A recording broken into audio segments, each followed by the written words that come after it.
Kamala Harris.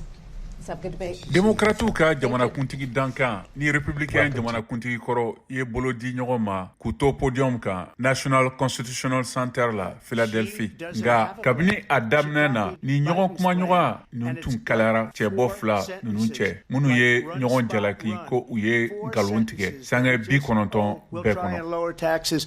She doesn't have a plan. Take a look at her plan. She doesn't have a plan. Well, as I said, you're going to hear a bunch of lies, and that's not actually a surprising fact. Kamala Harris ko Donald Trump ye Amerik bla soroba ɲagami la. O kɔfɛ Trump min si bɛ san 78 la y'a wele ko Marxist. She's a Marxist. Everybody knows she's a Marxist. Her father's a Marxist professor in economics.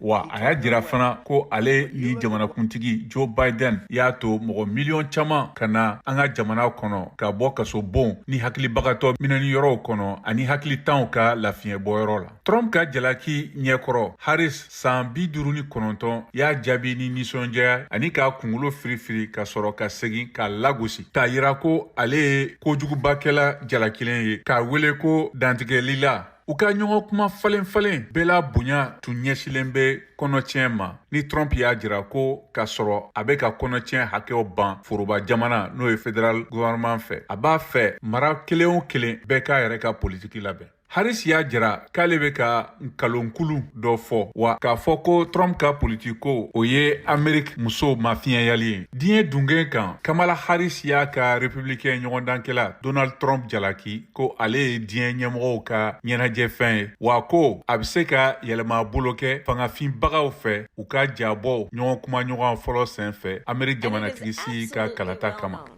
That these dictators and autocrats are rooting for you to be president again because they're so clear. They can manipulate you. Ata fanfɛ républicain cɛbɔ Donald Trump y'a jira ko Israel bɛna tunu a ɲɔgɔndanna Kamala Harris ka jamanakuntigiya kɔrɔ. She hates Israel. If she's president, I believe that Israel will not exist within 2 years from now. And I've been ka kɛɲɛ ni sariyaw ye o sɔsɔli min tun bɛ mɔgɔ kɔnɔna fili kosɛbɛ o kɛra ka sɔrɔ foroba lamɛnnikɛlaw ma sɔrɔ.